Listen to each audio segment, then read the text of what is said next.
ठीक है, तो चलिए अब हम लोग नेक्स्ट टॉपिक देखते हैं, जो है आपका रेडॉम।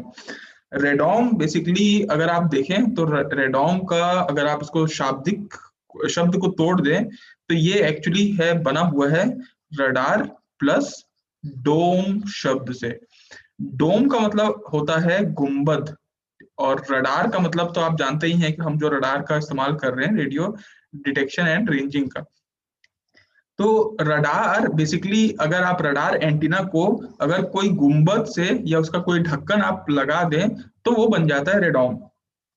तो अगर रेडॉम को अगर अपन शब्दों में बोले तो ये एक स्ट्रक्चरल, ठीक है, वेदर प्रूफ, बेसिकली ये क्योंकि इसका मेन पर्पस तो यही होता है वेदर प्रूफ बनाना, जो कि एक माइक्रोवेव रडार एंटीना को प्रोटेक्ट कर पाए। ठीक है, तो वेदर प्रूफ एनक्लोजर अपन लिख सकते हैं, एनक्लोजर that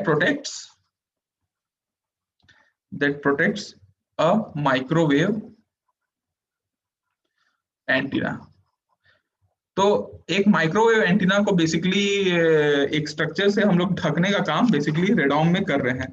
तो अब देखिए, अगर आप देखें कि रेडॉम किस मटेरियल से बनना चाहिए, सवाल तो यही आएगा कि भैया आप ढक्कन लगा रहे हो तो ढक्कन किस मटेरियल का होगा। तो कोई भी ऐसा मटेरियल, ठीक है, रेडॉम को ऐसे मटेरियल से बनाया जाता है जो सबसे पहली बात कि जो आपका एंटीना है, एंटीना से इलेक्ट्रोमैग्नेटिक सिग्नल निकलेगा तो उसको अटीन्यूएट कम कर पाए। मतलब इसमें अगर आप कोई ढक्कन लगा रहे हैं तो अगर ये इसको एटीन्यूएट करना शुरू कर देगा, इस सिग्नल को कमजोर करना शुरू कर देगा, तो ऐसा ढक्कन लगाने का मतलब क्या है। तो पहली बात तो आपको ये ध्यान में रहनी चाहिए कि रेडॉम इस मटेरियल से कंस्ट्रक्ट होता है जो कि, ठीक है, यहां पे मैं लिख देता हूं कि constructed of a material that minimally attenuates electromagnetic signal. आप ये समझ पा रहे होंगे कि ये ढक्कन किस मटेरियल से बनना चाहिए। ठीक है, अब अगर हम लोग इसको ध्यान से देखें तो इसको हम लोग ये भी कह सकते हैं कि ऐसा मटेरियल जो इलेक्ट्रोमैग्नेटिक सिग्नल को एटीन्यूएट कम करे। तो इसको अपन ये भी बोल सकते हैं कि इस मटेरियल ये एक इलेक्ट्रोमैग्नेटिकली ट्रांसपेरेंट प्रोटेक्टिव शील्ड है। मतलब अगर अपन इस तरीके से अगर रेडॉम को डिफाइन करें तो रेडॉम का डेफिनेशन ये भी हो सकता है कि ऐसा कुछ भी जो चीपर हो, बेसिकली सस्ता हो और बेटर हो, जो कि एंटीना को एनक्लोज करे। ठीक है, एनक्लोज करे, कैसा एनक्लोज करेगा, एक इलेक्ट्रोमैग्नेटिक ट्रांसपेरेंट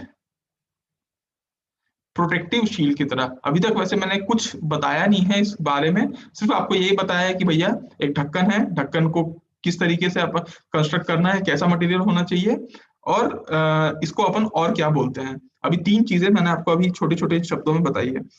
अब मैं आपको ये बोलूंगा कि ये ढक्कन की कुछ प्रॉपर्टी होनी चाहिए, मतलब रेडॉम का कुछ प्रॉपर्टी होनी चाहिए। तो अपन प्रॉपर्टीज की तरफ आते हैं, क्योंकि देखिए ये थ्योरेटिकल टॉपिक है, क्योंकि बेसिकली इसका स्ट्रक्चर है, मैं इसका आपको डिजाइन करने नहीं का पार्ट नहीं है हमारा कि इस रेडॉम को कैसे डिजाइन करें। लेकिन ये रेडॉम का प्रॉपर्टी क्या होनी चाहिए, किस किस प्रकार की रेडॉम होती है, वो सब हम लोग यहाँ पे देख रहे हैं। तो प्रॉपर्टी में सबसे पहला आपको ये याद होना चाहिए कि ये कुछ भी हो, कैसा भी हो, लेकिन लॉस कम करे।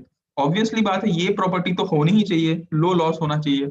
दूसरी बात ये है कि ये रेडॉम ऐसा होना चाहिए कि इसमें एडिक्वेट बैंडविड्थ होना चाहिए। बेसिकली आपको ये पता होगा कि बैंडविड्थ, हर चीज का एक बैंडविड्थ होता है। जैसे अपन देखते हैं हाई पास फिल्टर होता है, लो पास फिल्टर होता है, बैंड पास फिल्टर होता है कि एक पर्टिकुलर फ्रीक्वेंसी को ही पास करता है। तो बेसिकली ये जो रेडॉम की हम लोग बात कर रहे हैं, रेडॉम का जो बैंडविड्थ है वो इतने एडिक्वेट होना चाहिए कि भैया ये जो अगर रेडिएशन यहाँ से जनरेट हुआ तो इसके बीच में ये जो साइड लोब्स बनते हैं, ये साइड लोब कट जाए और मेन लोब बस पास हो जाए। तो बेसिकली ये इनका एक तरीका होता है। तीसरी बात अगर आप देखें तो ये रेडॉम बेसिकली जो स्टैंडिंग वेव रेशियो है, आपको पता है ना कि जब सिग्नल यहां से जाता है फिर टकरा के वापस आता है तो स्टैंडिंग वेव बनाता है बेसिकली। तो ये स्टैंडिंग वेव रेशियो लो होना चाहिए, क्योंकि आपको पता है VSWR जितना ज्यादा रहेगा उतना प्रॉब्लमेटिक क्रिएट करता है। तो ये मतलब जो जो इलेक्ट्रोमैग्नेटिक सिग्नल में प्रॉब्लम है वो सब हम लोग यहाँ मान के चलते हैं कि ये सब चीज कम होना चाहिए बेसिकली। और अगर आप एंटीना का नॉइस टेम्परेचर की बात करें, जो इक्विवेलेंट नॉइस टेम्परेचर होता है, ऑब्वियसली नॉइस का टेम्परेचर कौन चाहता है, तो वो हमेशा कम होना चाहिए। तो लो आप एंटीना नॉइस टेम्परेचर, ये एक प्रॉपर्टी होनी चाहिए। उसके बाद ये चारों प्रॉपर्टी देखने के बाद अब हम लोग देखते हैं कि रेडॉन के कोई एप्लीकेशंस है कि नहीं, कहाँ पे ये यूज होता है। तो देखिए, सबसे पहली बात तो ढक्कन अपन क्यों लगाएंगे, बेसिकली वेदर से बचाने के लिए। ठीक है, तो इसका सबसे पहला काम ये है कि ये प्रोटेक्ट करता है एंटीना को, एंटीना सरफेस को फ्रॉम वेदर, वेदर, ठीक है। या फिर आप इसको ये भी बोल सकते हैं कि कॉन्सील करता है। कॉन्सील का मतलब होता है छुपाना। तो ये कॉन्सील करता है एंटीना के इलेक्ट्रॉनिक इक्विपमेंट को बेसिकली। आपको पता होगा, अगर आप बच्चे होते और आप कहीं से देखते हैं कि यहाँ पे एंटीना रखा हुआ है, बढ़िया इलेक्ट्रॉनिक कंपोनेंट लगे हुए हैं इसमें, तो आप क्या करते, जाके उसको छेड़खानी करके आ जाते मस्त, उसका डंडी को हिला देते, कुछ भी कर देते। तो बेसिकली एंटीना को पब्लिक व्यू से छुपाने के लिए, उसके इलेक्ट्रॉनिक इक्विपमेंट को पब्लिक व्यू से छुपाने के लिए ढक्कन लगाया जाता है, रेडॉम लगाया जाता है। तीसरी बात आप ये भी ध्यान देना कि कई बार ऐसा होता है कि गलती से लोग मतलब एक्सीडेंटली उससे स्ट्रक हो जाते हैं, टकरा जाते हैं, या एंटीना को जबरदस्ती रोटेट करने लग जाते हैं। तो बेसिकली उसको भी प्रोटेक्ट करने के लिए ये रेडॉम इस्तेमाल होता है। और आप अल्टीमेटली अगर आप बोलें तो एक कंप्लीट रडार सिस्टम को प्रोटेक्शन के लिए इस्तेमाल होता है। ठीक है, तो अभी तक देखिए, रेडॉम जो टॉपिक है उसका मैंने अभी आपको क्या बताया, एक इंट्रोडक्शन बताया क्यों यूज होता है, उसकी कुछ प्रॉपर्टीज बताई क्योंकि ये क्वेश्चन 7 नंबर में अधिकतम बार पूछा जा चुका है, इसलिए समझने के लायक कुछ वैसे है नहीं, क्योंकि इसमें हम लोग बहुत डीप में जाएंगे नहीं। सिर्फ ऊपरी ऊपरी तौर पे आपको मैं बता रहा हूँ कि रेडॉम जब भी आए तो आपको ये प्रॉपर्टीज को लिखना है जरूर, क्योंकि ये प्रॉपर्टीज पॉइंट ऑफ व्यू से सही है, अच्छा है, और आपको उसका एप्लीकेशन लिखना है, पहली बात। दूसरी बात, तीसरी बात, आपको इसमें टाइप लिखना है कि रेडॉम के कितने कितने प्रकार के रेडॉम होते हैं। तो देखिए भैया, आपको मैं बताता हूँ कि रेडॉम बेसिकली अलग अलग जगह पे होता है, जैसे ग्राउंड बेस्ड में भी होता है। ग्राउंड, अगर यहाँ ग्राउंड है, ग्राउंड पे एंटीना में अगर आप वो रेडॉम लगा दिए तो, या फिर अगर आप शिप पे हैं या फिर आप एयरबोर्न पे हैं, मतलब हवा में हैं, तो आपने रेडॉम लगाया। तो बेसिकली देखिए, इसको मैं आपको बता देता हूँ टाइप में। एक है आपका रिजिड रेडॉम, और दूसरा है इसमें एयर सपोर्टेड रेडॉम। आपको नाम से समझ में आ रहा होगा कि ये कहाँ पे यूज होता है, हालांकि मैं इसको अभी समझाऊंगा आपको। और तीसरा इसमें एक और टाइप होता है, वो है आपका मेटेलिक रेडॉम। तो ये 3 प्रकार है, लेकिन अगर आप ऐसे टाइप से देखें तो आपको 2 ही प्रकार दिखेंगे। एक रिजिड है, ग्राउंड बेस्ड, जो ग्राउंड में लगा रहेगा, और एयर सपोर्टेड, जो हवा में रहेगा। मैं इसका आपको फोटो भी दिखाऊंगा कि ये कैसे दिखता है। चलिए, तो एक बार अपन कोशिश करते हैं कि इसको हम लोग थोड़ा सा देखें। तो देखिए, रिजिड रेडॉम अगर मैं टाइप करता हूँ यहाँ पे, तो आपको किस टाइप की फोटो यहाँ पे दिखेगी। आप लोगों को शायद ये दिख पा रहा होगा कि ये रेडॉम ऐसा होता है। ये रेडॉम का जो एंटीना का ढक्कन है, बिल्कुल वैसा स्फेरिकल शेप का है। आप लोगों को दिख पा रहा होगा, ये देखिए, इसका कैपिंग का ये फोटो है। ये छोटे छोटे इसमें बना रहता है। इसका जो डिजाइन है ये अलग अलग टाइप का होता है, जैसे ज्योमेट्री ऑफ MSF रेडॉम है। देखिए, यहाँ पे इसके जो छोटे छोटे पैनल होते हैं, ये इसकी क्या होता है उसका मैं आपको आगे मटेरियल बताऊंगा। लेकिन अभी आप ये समझ पा रहे होंगे कि ये जो रिजिड रेडॉम है बेसिकली ये कैसा दिखता है। ठीक है, इसके बाद एक और आपको मैं बताता हूँ। देखिए, इसमें आप चलते हैं एयर सपोर्टेड रेडॉम पे, हम लोग बात करते हैं। जैसे एयर सपोर्टेड रेडॉम, इसको अगर हम लोग देखें तो आपको दिखेगा, देखिए आप शुरुआत से देख पा रहे होंगे तो कुछ कुछ हवे पे है, मतलब ग्राउंड पे नहीं है, थोड़ा सा हम लोग उसको उठा के रख दिए। तो बेसिकली देखिए ये आप ये रेडॉन को भी देख पा रहे होंगे, ये थोड़ा सा उठा हुआ है, ऊपर की तरफ है। तो जब कभी भी हम लोग एयर सपोर्टेड रेडॉन की बात करेंगे तो वो थोड़ा सा एयर सपोर्टेड होगा, हवे में होगा, और जो ग्राउंड बेस्ड रहेगा वो रिजिड रेडॉन कहलाएगा, ठीक है। इसके बाद अगर हम लोग कोशिश करते हैं एक और रेडॉन को देखने की, वो है आपका मेटेलिक रेडॉन। शायद कुछ आ जाए यहाँ पे, होप, आई होप यहाँ पे लगभग वैसा है। देखिए आपको यहाँ पे थोड़ा सा कुछ दिखेगा, ये जो एरोप्लेन का ये जो नोज है ना, ये भी एक रेडॉम है, क्योंकि इसके अंदर में एक एंटीना लगा रहता है जिसको वेदर एंटीना कहा जाता है। वो वेदर एंटीना को ये बचाव के लिए बेसिकली, क्योंकि ये हवे में जाएगा तो बहुत वेदर प्रॉब्लम होंगी, तो वो सबसे बचने के लिए ये मेटेलिक रेडॉम यहाँ पे लगाया जाता है। तो आपको ये तीनों चीज समझ में आया। अब मैं आपको थोड़ा सा इसका डिस्क्रिप्शन बताता हूँ। तो अगर आप लोग यहाँ पे टाइप्स की बात कर रहे हैं बेसिकली, तो रेडॉम का जो टाइप्स हैं बेसिकली उसमें हम लोग फर्स्ट वाले टॉपिक में देखते हैं कि रिजिड रेडॉम में क्या चीजें हो सकती हैं। रिजिड रेडॉम नाम समझ से सुन के समझ में आता है कि जो रिजिड हो। तो बेसिकली आप रेडॉम को अगर आप देखें तो बेसिकली ये 3D है, 3 डायमेंशनल एक लैटिस की तरह बनता है, और इसका जो शेप है बिल्कुल सिंपल टाइप से है।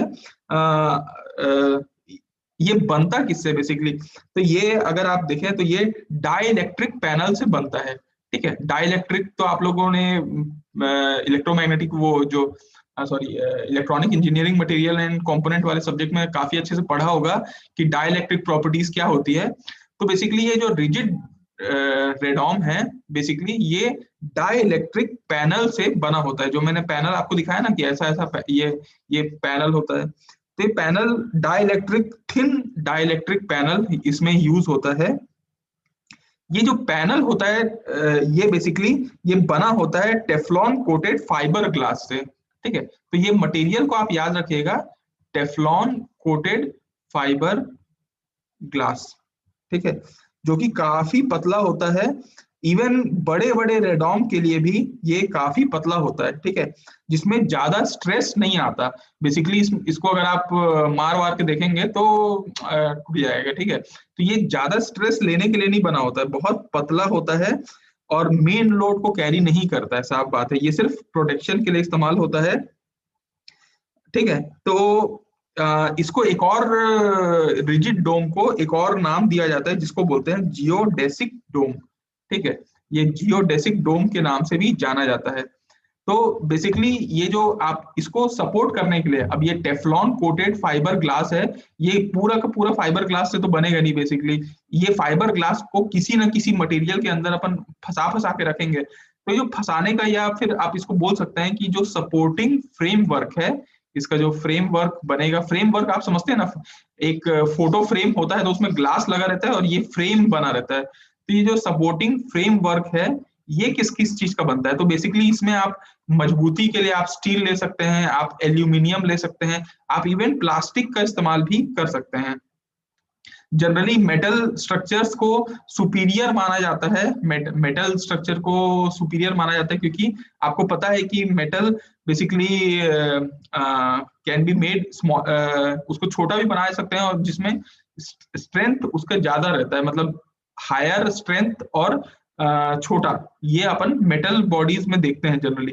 तो ये सारी चीजें यहाँ पे हैं, और खासकर मेटल के जो स्पेस फ्रेम होते हैं वो क्या होते हैं कि वो इजियर होते हैं। बेसिकली मेटल के जो फ्रेम होते हैं वो फैब्रिकेट करने में, अगर आप देख लो, या फिर आप इसको ट्रांसपोर्ट करना है, इधर से उधर कहीं लेके जाना है, या फिर आप इसको अगर कहीं असेंबल करना है, ये बहुत आसान होते हैं मेटल की फ्रेमवर्क।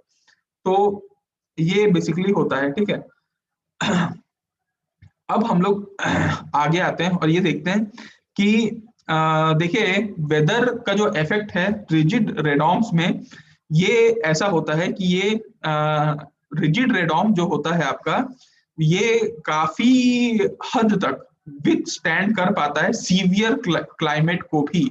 मतलब अगर क्लाइमेट बहुत ज्यादा सीवियर है, इवन अगर आपको ये पता होगा कि राइम राइस नाम सुने होंगे कभी आप लोग, राइम राइस।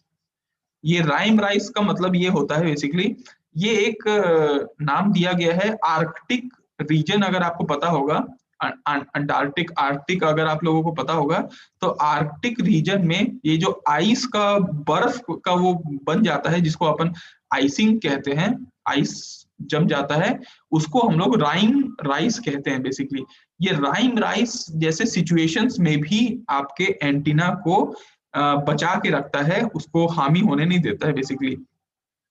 ठीक है, तो ये सारी कुछ चीजें हैं जो इसको ये रोक पाता है, मदद कर पाता है। ठीक है, इवन ड्राई अगर स्नो भी आता है तो भी ये उसको भी बचा लेता है, वेट स्नो है उसको भी बचा लेता है, तो ये काफी चीजें रोक के रखता है, ये अच्छी बात है।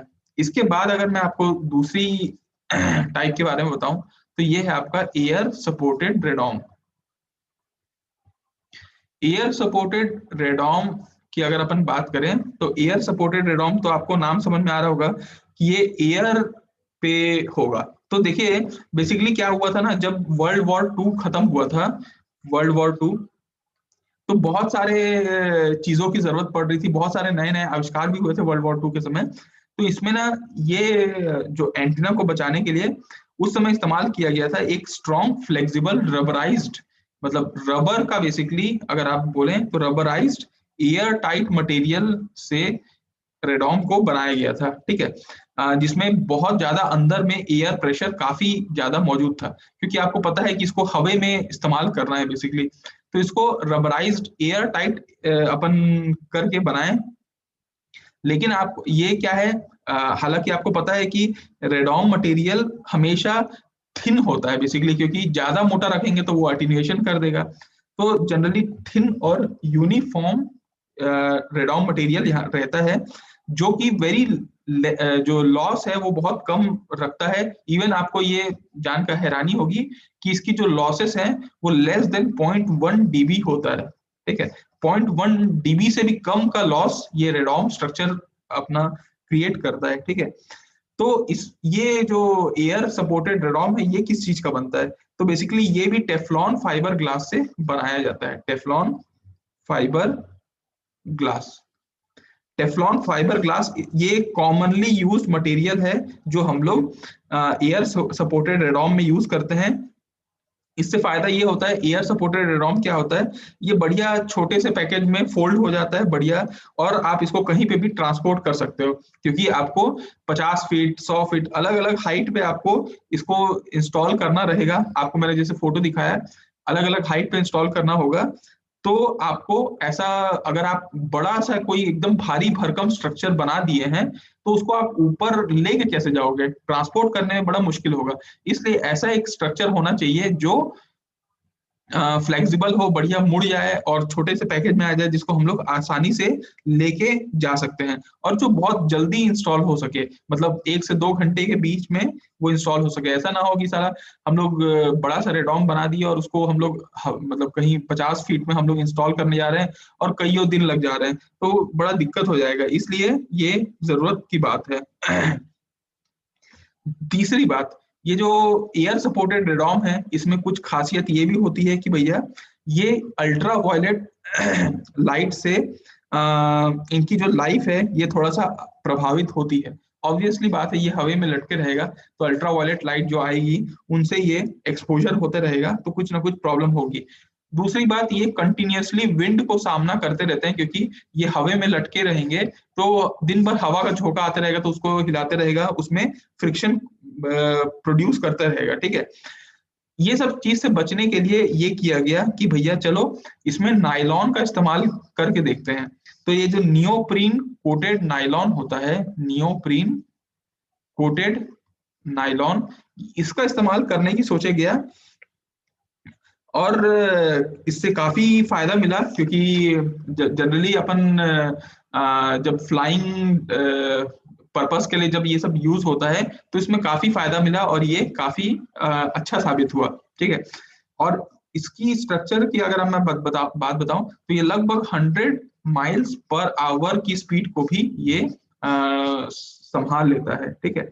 और ज्यादा स्पेशल स्पेशल एप्लीकेशन और यूज करें तो फिर 200 माइल्स पर आवर को भी संभाल लेता है।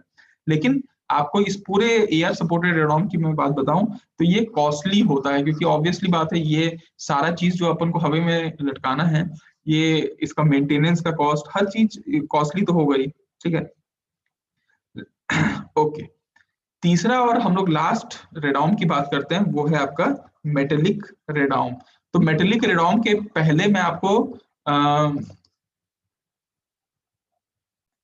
तो ऑलमोस्ट यहाँ तक हम लोगों ने देखा है मेटेलिक। अब मेटेलिक रेडॉन से आपको समझ में आ जाता होगा कि ये ऐसा स्ट्रक्चर होगा जो मेटल से बना होगा। तो अगर अपन थिन मेटल शीट बेसिकली, ठीक है, जहां पे इसमें बेसिकली पूरा का पूरा मेटल शीट नहीं होगा, इसमें पीरियोडिकली अपन एक एक थोड़े थोड़े जगह में गैप करके अपन पीरियोडिक स्पेस्ड ओपनिंग अपन रखेंगे बेसिकली, ठीक है। जिसको अपन स्लॉट्स भी बोल सकते हैं कि कुछ स्लॉट अपन रखेंगे, जिसमें सबसे बड़ी बात यह है कि बैंड पास के कैरेक्टरिस्टिक होने चाहिए। बेसिकली ये कहाँ पे यूज होता है कि जहां पे अपन को ये जरूरत है कि सिर्फ एक ही इतना ही फ्रीक्वेंसी वाला सिग्नल पास हो, बाकी सिग्नल पास मत हो। तो वहां पे अपन को ऐसा लगाया जाता है कि पर्टिकुलर इतना स्लॉट में ही जाएगा, बाकी सब रिफ्लेक्ट होके वापस आ जाएगा। तो ये मेटेलिक रेडॉन की बात है। मेटेलिक रेडॉन बेसिकली काफी फायदा होता है जब कभी भी अगर अपन रेन की बात करें, अपन कभी लाइटनिंग की बात करें, कभी अपन डस्ट की बात करें, ये सब चीजों में जो स्ट्रेस क्रिएट होता है वो स्ट्रेस को मेटेलिक रेडॉन काफी अच्छे से संभाल लेता है। इसीलिए इस टाइप के रेडॉन को फ्रीक्वेंसी सेलेक्टिव सरफेस के लिए इस्तेमाल होता है।